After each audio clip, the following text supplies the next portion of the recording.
What up YouTube? So today I have a video for you guys on the Makeup Revolution concealers.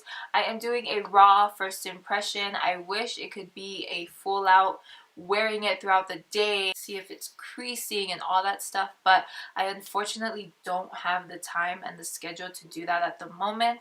And I really wanted to try these concealers out. I really wanted to play with them. So I wanted my first impression, first use of them to be super raw, super not knowing what to expect. I've never seen a review on them before, but I've seen them around social media. So that's where my interest kind of grew, but I've never seen a review on them, which is crazy because I know Jackie Aina's done a review, Alyssa Ashley.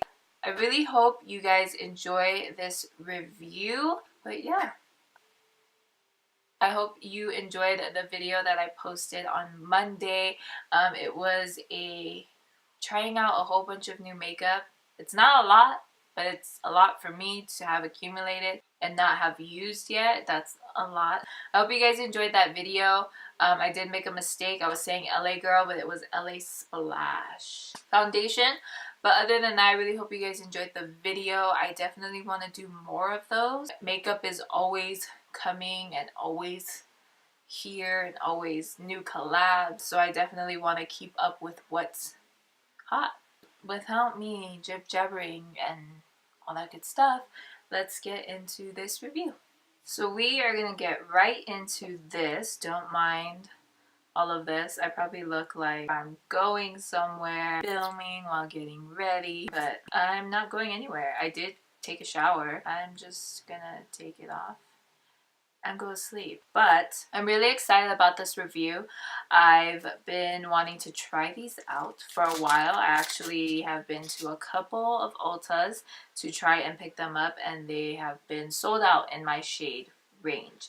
So I was actually super stoked when I found concealers that would be around my shade range. So this is the Revolution, Makeup Revolution Conceal and Define Full Coverage Conceal and Contour. It costs about $7 each, which is very inexpensive for concealers, and as you know, Ulta also carries drugstores, so it kind of fits the Ulta vibe. But I got the shades 6 and 8.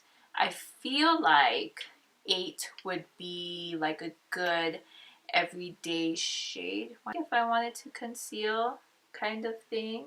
6 is like that brightening concealer. Wow, it's really hard to open at first. Okay. 6 is like that brightening under eye that I go for. So there it is. Like I said, it costs $7. There's about 0.11 fluid ounces in here. It can last 12 months. Wow, my foundation is, wow. Because yeah, 6, I should have got 7. Actually, they didn't have 7. They had a tester for 7. But 7 probably would have been like the perfect concealer shade, because 8 and 6. 8 is like that could even be my foundation shade right now, and then 6 is too bright for this foundation shade I have on my face. Just gonna go with it. So I am going to take it and just start applying. So I'm just gonna apply it right here, and then I'm going to blend it out just to see and compare coverage and all that stuff. I am not used to bright concealers this bright. Doesn't matter to me, but it is a bit brighter than I expected. And if you look at the two shades, they kind of look like they're the same shade, similar, like close, you know what I mean? But then on the hand, it's like so different. It's okay. So when I applied it, I felt like it was pretty thick, so that's why I kind of held back from how much concealer I would usually apply. But it just blended out so seamlessly without looking full. So the camera, the lights, it can kind of play on how the concealer actually looks in person. And it's not, for me, I don't feel like it did much coverage as it did brightening. That to me kind of conflicts with the shade. You can still see the dark circles under my eye, and it's definitely not showing on camera. It's not what I expected. Like, you can see my freckles. Let me zoom y'all in. So you see how you can still see my freckles, the discoloration or my darkness under my eyes, but it brightened. And that is probably just because of the concealer shade, but I feel like it's thin.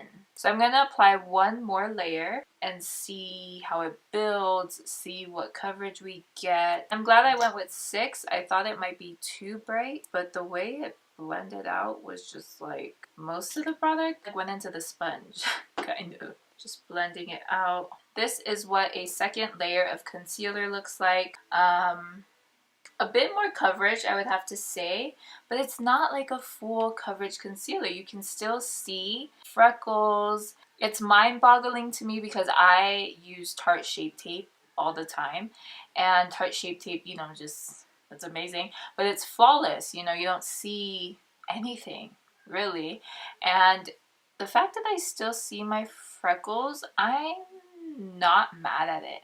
I don't know, I just expected it to be a Tarte Shape Tape dupe. Shape Tape is super full coverage. You can't see anything off of one layer. I feel like if I bought a drugstore concealer that was this shade, it would do the same thing. I'm not saying that's a bad thing because I'm not trying to say that they claim it's a full coverage.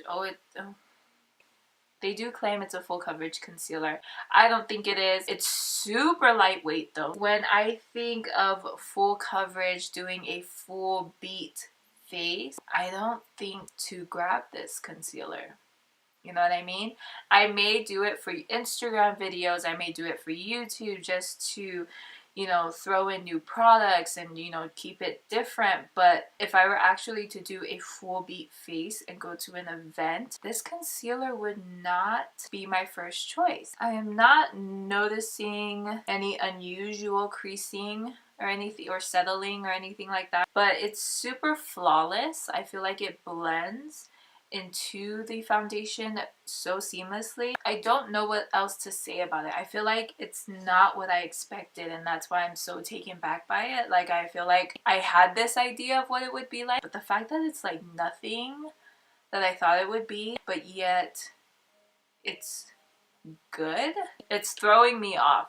I am just gonna finish up the rest of my face. I will come back and share some final thoughts, because even after applying makeup, you know, just to see how it reacts with other makeup products, I'll be like right back, like in seconds. We are back with a complete face. So I set the concealer with the Laura Mercier translucent setting powder. That's one of my go-tos. So it's a pretty good setting powder to test it with because I know it works. I see more creasing on this eye, like right under here.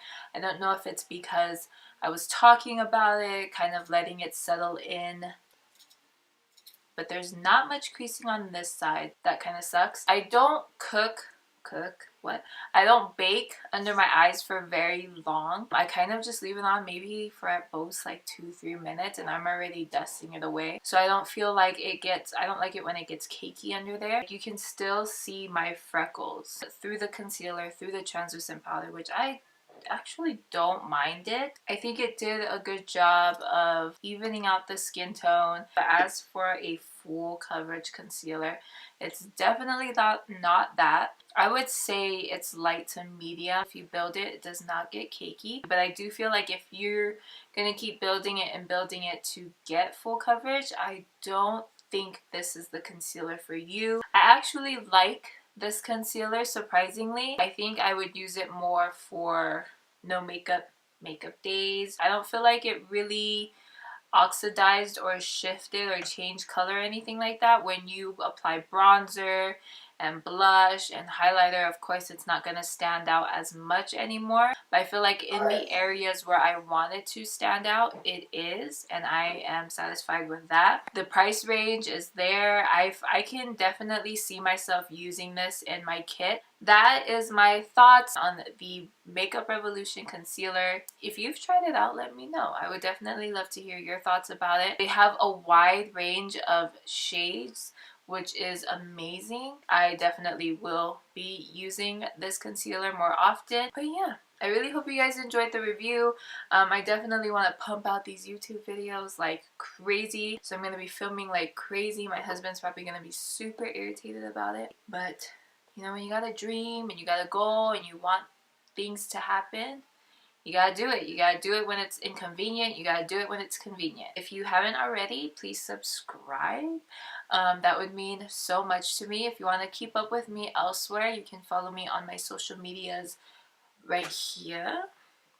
Right here. I am tentatively looking at an uploading schedule of Monday and Friday. I don't know how I truly feel about it though, because the turnaround from Friday to Monday is short, but I feel like it's a good amount of time for me to do videos, to film them and to edit them. I'm gonna put it out there now just so you guys know to expect them, but if they don't happen, don't be mad at me because I'm trying to get used to that. I have some exciting videos coming up next week. I am doing a prom series. Well, I don't want to say series because I think I'll only do like 2 or 3 videos of prom looks, and I'm really excited about them. So I hope you guys tune in for that, and I'll be vlogging too. Just expect a whole lot. We're gonna be on here a lot, right? Boom boom. Thanks for tuning in. I'll see you guys in my next one.